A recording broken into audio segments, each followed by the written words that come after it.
Hi. It's 4 o'clock, and that means it's tea time. But I'm not gonna make any ordinary tea. I'm going to make masala tea the way we make it at home. It doesn't have any powders or anything. The flavor comes from brewing everything together.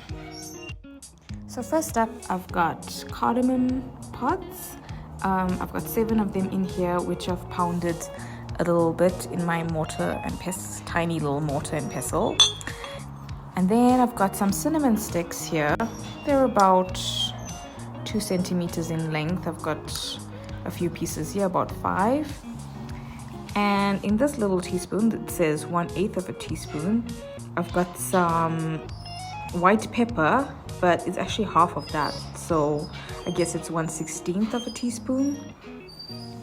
And this little pile here is a little bit of ground black pepper, and this is nutmeg, ground nutmeg, and over here we've got a teaspoon of ground ginger. I've also got 2 tea bags, black tea bags. These are 5 Roses tea bags.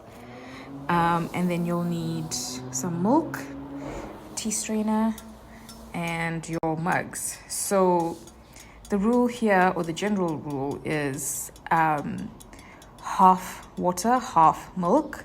So what I like to do is use the cup that I'm going to fill the tea in and just measure out half water and half milk. In this case, I've got 2 cups here, so it's going to be 1 cup of water and 1 cup measurement of milk, using this as my measurement. I've got my water on the heat, and I'm going to add in the aromatics. So first off, I'll add in the cinnamon sticks, then the cardamom, crushed cardamom, that goes in, along with the white pepper,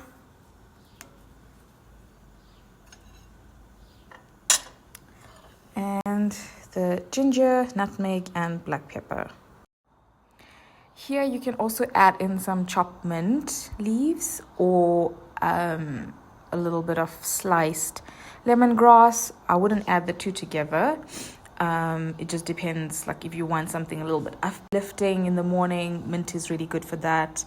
Lemongrass is also nice for uplifting, but it's also a little bit mellow and gives it a little bit of a lemony taste. You would add that in here now to allow it to come up to a boil. You'll also need some sugar. We like to use brown sugar. This is as per your preference. You put as many or as little or none at all of sugar into your cup of tea.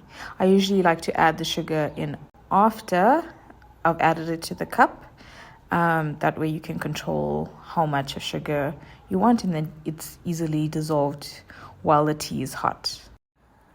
Let the water and aromatics come up to a boil.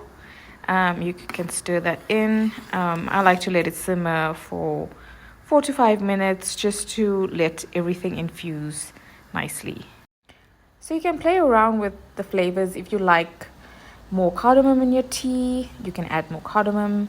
If you like a little bit more nutmeg, you can add a little bit more nutmeg or take it out completely. So each time you make the tea, masala tea, play around with the flavors until you get the right flavor profile. This is what works for us, or works for me. I like the kick that you get from the white pepper at the back of your throat. The black pepper also gives a spiciness to it, but it's slightly more mellow than the white pepper, but the white pepper gives it a nice kick. The ginger is a great add-on as well. Just gives a nice savoriness, and just makes it more palatable, and it's great. Obviously, ginger is great for a lot of things, so I like to always add a bit of ginger in there.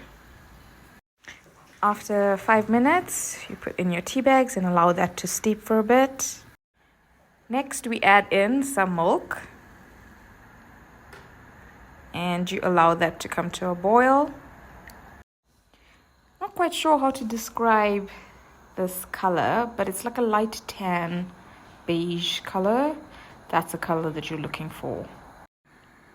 Let the tea simmer on the heat for a little bit, about a minute or so. You'll see little bubbles forming, and that makes the tea nice and creamy. Strain the tea into your mug and stir and relax and enjoy it. You can see by letting it simmer, you get that little crema at the top. That's a sign of a well-made cup of tea.